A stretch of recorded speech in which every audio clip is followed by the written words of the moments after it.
Clockwork City.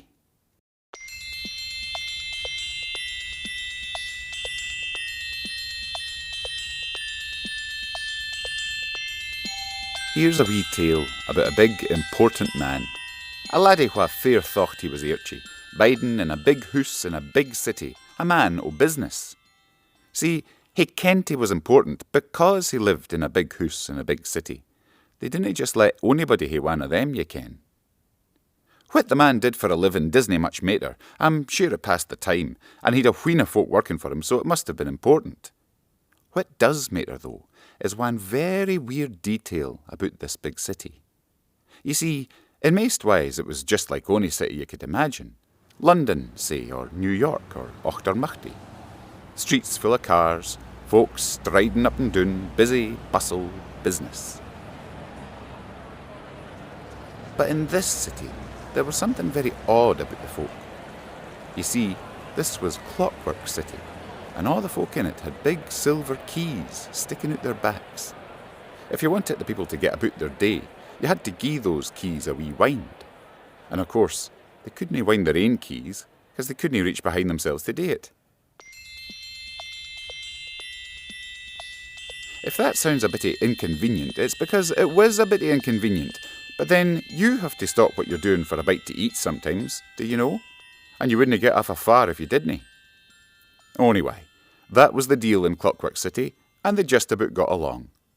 You see, since you'd aye need someone to gie your key a wee twist when you were running a bit low, you had to make sure to do the same for everybody else. If you were popping to the baker's, for example, and you seen old Mrs. McGinty slowing down and stopping on the pavement, you'd take time to gie her a couple of wines. There you go, Mrs. McGinty. Hae a good day. Thanks, love. You and all. But our big important man, we'll call him Mr. Hedyon, had a bit of a problem with this system. You see, he'd figured out that the energy he was using to wind up other folks' keys was actually making his own key run down a bit faster. And you ken, that couldn't be efficient. It's all well and good, he says to himself, if I'm winding someone important, but I simply cannot be wasting my time and energy winding people who are less important than me. I'm afraid they'll need to take care of themselves. He summoned the board of directors and told them straight out that he wouldn't be winding them up ony mair. You'll still see to me, of course, but we really can't be wasting energy on people less important than ourselves.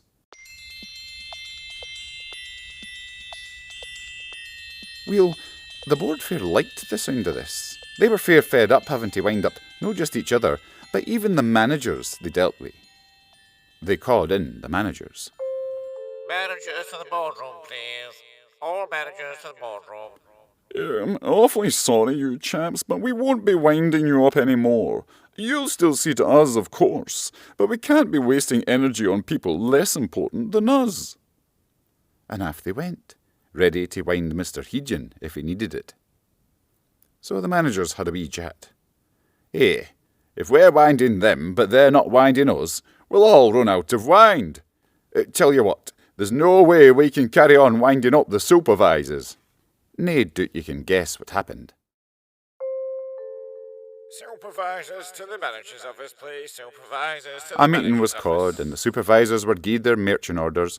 Nae mair winding fae the managers, but they'd best no forget to gie the managers a wind when required. And so on it went. The supervisors telt the section heads telt the deputy section heads, and the deputy section heads telt the flare staff. Doreen and Billy had been flare staff for near on 20 years, since lying afore Mr. Hedyon took over the business.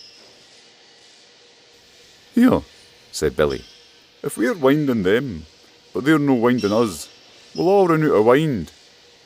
Aye, Doreen shot back, and there's naebody we can ging to for help. And I'm afa doon hurt it to tell you, but they were exactly richt. In nae time at all, flare staff were starting to seize up. First one, then another, grinding to a halt and stunning like stookies, completely helpless. And of course every time one of them was out for the count, that was one less to help with the others. Afore lang, the last of them wound down with a waesome sigh, and the shop flair fell silent. "Uh-oh," thought the deputy section heads. "That's not good."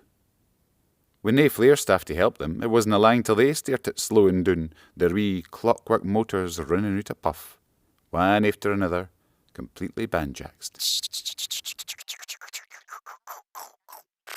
"Dearie me," thought the section heads, "this looks worrisome." With nae deputies to help them, the rain winding started running out. "Perhaps we didn't think this through," said the last of them, just as his motor geared up the ghosty.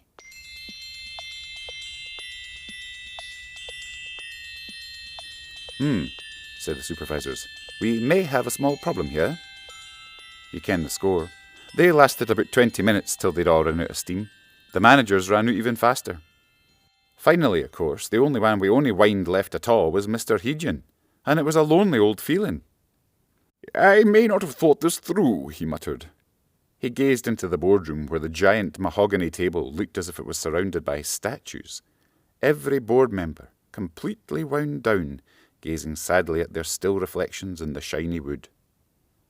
Well, now, he did spend a wee bit of time wondering whether this might be good for him.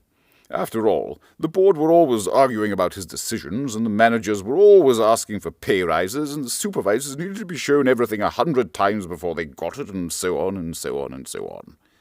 But really, where was the fun in being the most important fella around if there was nobody else there to admire ye?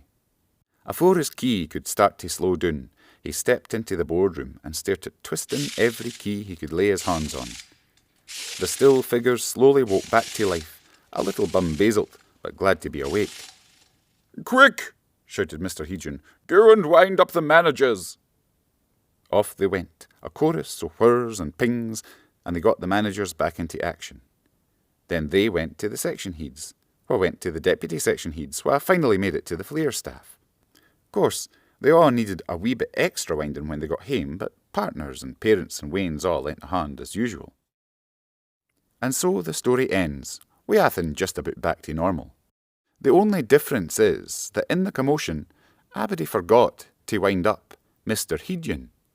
They were all off celebrating, and nobody could hear him shouting for his office. "I won't forget this, you ungrateful..." Doreen found him the next morning when she was emptying waste paper baskets. She told the board, of course, and they all agreed that someone had better do something about that very soon. But you ken what? They've not just got round to it yet, and nothing seems to be running just fine.